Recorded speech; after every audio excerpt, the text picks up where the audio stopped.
Hey guys, welcome to talent with Banu channel. இன்றைக்கான reading எதை பற்றி அப்படின்னா உங்கள் பார்ட்னரோட current feeling and next action என்ன இந்த ரிலேஷன்ஷிப்பில் அப்படிங்கிறது பார்க்க போகிறோம்.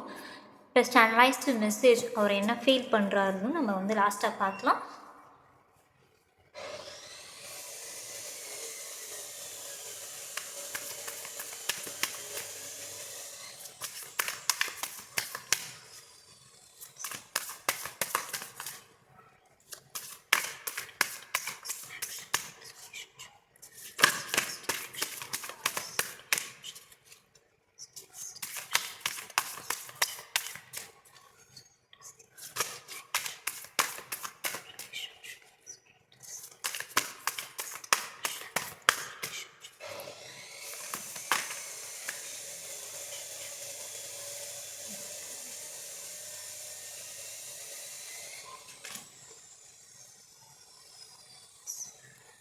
ஓகே, அவங்க ஃபீலிங்ஸ் என்னங்கிறத பார்க்கலாம்.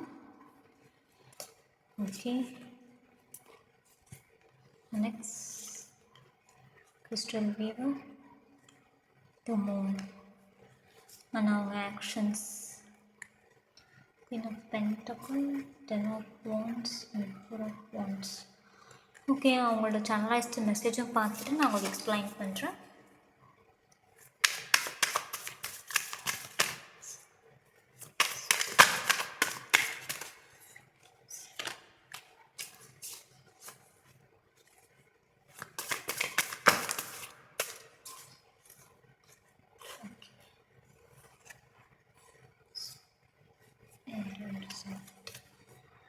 I don't understand. At this fine investment.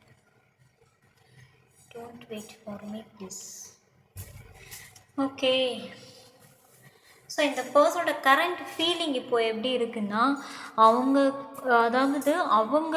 ஒரு விஷயத்தில் இப்போது ரொம்ப நம்பி ஏமாந்து போயிருப்பாங்க. கம்ப்ளீட்டாக ஒரு பீட்ரையல் மொமெண்ட்டில் அவங்க இப்போ இருக்கிறாங்க. ரொம்ப இவங்களை நம்பி நம்ம ஏமாந்து போயிட்டோமே, இப்படி நம்ம கூடவே இருந்து நம்மளை இப்படி பண்ணிட்டாங்களே அப்படிங்கிறதுனால. ஸோ அந்த ஒரு பீட்ரையல் மொமெண்ட் அவர் லைஃப்பில் அவங்களுக்கு ஏற்கனவே உங்கள் பார்ட்னருக்கு போயிட்டு இருக்கும். ஸோ அதனால் அவங்களோட ஃபீலிங்ஸ் எப்படி இருக்குன்னா, ஒரு நம்பிக்கையே இல்லாமல் இருக்குது, ரொம்ப நெகட்டிவாக இருக்குது, நம்பிக்கை இல்லை. இந்த ரிலேஷன்ஷிப் திருப்பி ஒரு ரீபார்ன் ஆகும், இல்லை இவங்க கூட மேரேஜ் லெவலுக்கு போகுங்கிற நம்பிக்கையே உங்கள் பார்ட்னருக்கு சுத்தமாக இல்லை. இந்த ரிலேஷன்ஷிப்பை பில்டு பண்ணணும்னா எவ்வளோ தான் ஆசை இருந்தாலும் அந்த நம்பிக்கை வேணும் இல்லையா? ஸோ கம்ப்ளீட்டாக இந்த ரிலேஷன்ஷிப் சக்ஸஸே ஆகாதுன்னு முடிவே பண்ணிட்டாங்க உங்கள் பார்ட்னர். அப்படி ஒரு ஃபீலிங்கில் தான் அவங்க இருக்கிறாங்க. அண்ட் அதே சமயம் உங்கள் மேலே உள்ள ஃபீலிங்ஸ் என்னென்னு கேட்டிங்கன்னா நிஜமாகவே நீங்கள் தான் உங்களுக்கு ஒரு உலகமாக இருந்திருக்காங்க. அண்ட் உங்கள் மேலே அட்ராக்ஷன் ஜாஸ்தி இருக்குது, லவ் அண்ட் கேர் ஜாஸ்தி இருக்குது.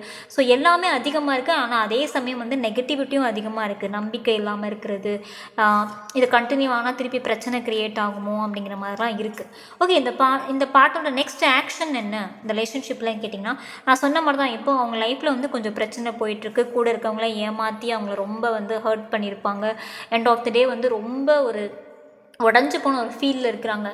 யாரை நம்புறதுனே தெரியலையே, எங்கே ஹெல்ப் கேட்டாலும் எனக்கு சப்போர்ட்டிவுக்கு எந்த ஒரு ஆளுமே இல்லாமல் இருக்காங்களே அப்படின்னு லைஃப் மொத்தமாக ஒரு லோன்லி ஸ்டேஜ். அதாவது நான் யார்கிட்ட போய் நான் ஹெல்ப் கேட்பேன் அப்படிங்கிற மைண்ட் செட்டில் இருக்கிறாங்க. அந்தளவுக்கு அவங்களுக்கு யாரை பார்த்தாலும் ஒரு பயம். இவங்க ஏதாவது என்னை ஏதாவது சீட் பண்ணிடுவாங்களோ, இல்லை இவங்ககிட்ட ஏதாவது பிரச்சனை க்ரியேட் ஆகிருமோன்னு ஒரு பயம். எதை பார்த்தாலும் ஒரு பயத்திலே இருக்கிறாங்க உங்கள் பார்ட்னர்.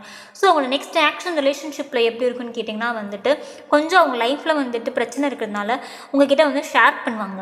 ஸோ நீங்கள் அல்லது நீங்கள் ஒரு வேளை அந்த பார்ட்னருக்கு ஃபைனான்ஷியல் லெவலாக ஹெல்ப் பண்ணுற மாதிரி சுச்சுவேஷன்ஸ் வரும். ஸோ அது மூலயமா இந்த ரிலேஷன்ஷிப்பை அவர் புரிஞ்சிக்க ஸ்டார்ட் பண்ணுவார். ஓகே, நமக்கு ஒன் அண்ட் ஒன்லி பர்சன் தான் அது, இவங்க தான். அதாவது உங்களை புரிஞ்சுப்பாங்க, இவங்க தான் ஒன் அண்ட் ஒன் பர்சன். அந்த லவ் அந்த கேர் அண்ட் சப்போர்ட் இவங்க தவிர வேறு யார்கிட்டையுமே எனக்கு உண்மையாக கிடைக்காது அப்படிங்கிற அந்த ஒரு வேல்யூ ஒர்த்தை ஒரு 5 to 6 months அப்புறம் தான் புரிஞ்சுக்க ஸ்டார்ட் பண்ணுவாங்க உங்கள் பார்ட்னர். ஆக்சுவலாக சொல்லப்போனால் சரியா? இல்லை அவங்க அந்த பார்ட்னர் வந்துட்டு உங்களுக்கு ஏதாவது தேவைப்படும், அதில் ஹெல்ப் பண்ண வருவாங்க. அப்படி ஹெல்ப் பண்ண வரும்போது புரிஞ்சுப்பாங்க, ஓகே நமக்காக வெயிட் பண்ணுற ஒரு பர்சன்னா அது இவங்களாக தான் இருப்பாங்க, அதாவது நீங்களாக தான் இருப்பீங்க. உங்களை தவிர வேறு யாருமே வந்து வெயிட் பண்ண முடியாது, உண்மையாக இருக்க முடியாது ரிலேஷன்ஷிப்புக்கு. எண்ட் ஆஃப் த டே வந்து அவங்க லைஃப்பில் என்ன கஷ்டமாக இருந்தாலும் என்ன பிரச்சனையாக இருந்தாலும் வந்து நீங்கள் வெயிட் பண்ண மாதிரி, நீங்கள் கொடுத்த சப்போர்ட் மாதிரி வந்து அவங்க லைஃப்பில் வேறு யாருமே கொடுத்துருக்க மாட்டாங்க. ஸோ அதனால் வந்து அவங்களுக்கு அந்த வேல்யூ அண்ட் ஒர்த்து புரியறதுக்கு கொஞ்சம் லேட் ஆகும். ஏன்னா சுற்றி இருக்கிற எல்லாருமே அவங்கள ஏமாற்றிட்டு இருக்கிறதுனால. அண்ட் இப்போதைக்கு அவர் வந்து என்ன சொல்கிறாருன்னா, எனக்காக வெயிட் பண்ணாதீங்க, நீ மூவ் ஆன் பண்ணிவிடு, என்னால் முடியல, இந்த பெயின்லேருந்து வெளியில் வர முடியல, எனக்கு என்ன நடக்குதுன்னே எனக்கே புரியல, நிஜமாகவே நீ என்னை ட்ரீட் பண்ண அளவுக்கு நான் வந்து அதுக்கு டிசர்வான பர்சன் இல்லை. நான் சொன்னேன் பார்த்தீங்களா, உங்கள் அளவுக்கு அவர் லைஃப்பில் வந்துட்டு வேறு யாருமே அந்த லவ் கேர் அண்ட் சப்போர்ட் வந்து உண்மையாக கொடுத்துருக்க மாட்டாங்க. அவர் பார்க்குற யாருமே உண்மையாக இருந்திருக்க மாட்டாங்க. ஸோ அதில் ரொம்ப கஷ்டப்பட்டு பீட்ரேல் ஆகி அவர் வந்து நிஜமாகவே வந்து ரொம்ப வருத்தப்படுறாரு. நான் ரொம்ப எனக்கு ரொம்ப உண்மையாக ஒரு பர்சன் இருக்காங்க, அவங்களுக்கு நான் டிசர்விங்கான பர்சன் இல்லை, எனக்காக வெயிட் பண்ணாத, நீ வேறு நல்ல லைஃப்பை பார்த்துட்டு மூவ் ஆன் பண்ணு, அந்த மாதிரி அவங்க ஃபீலிங்ஸ் வந்து இருக்குது முழுக்க முழுக்க. நான் உனக்கு டிசர்விங்கான ஆள் இல்லை, நீ நான் லைஃப்பில் சந்தோஷமாக இருக்கணும் நல்லா இருக்கணும்னு ஆசைப்படுறாங்க. ஆனால் அதே சமயம் உங்கள் மேலே அன்பு பாசம் எல்லாமே இருக்குது.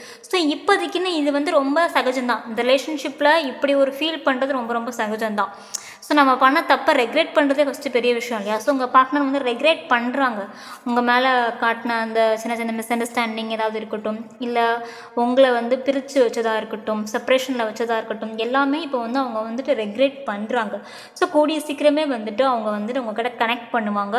கனெக்ட் பண்ணும்போது இந்த ரிலேஷன்ஷிப் வந்து இன்னும் பெட்டராக மாறும். ஏன்னா அவங்களுக்கு தெரியும், இப்போ அவங்க ஆல்ரெடி உணர ஆரம்பிச்சிட்டாங்க, உங்களை தவிர வேறு யாருமே லைஃப்பில் அவ்வளோ ட்ரூவாக லவ் அண்ட் கேர் சப்போர்ட் இல்லை அப்படிங்கிறது.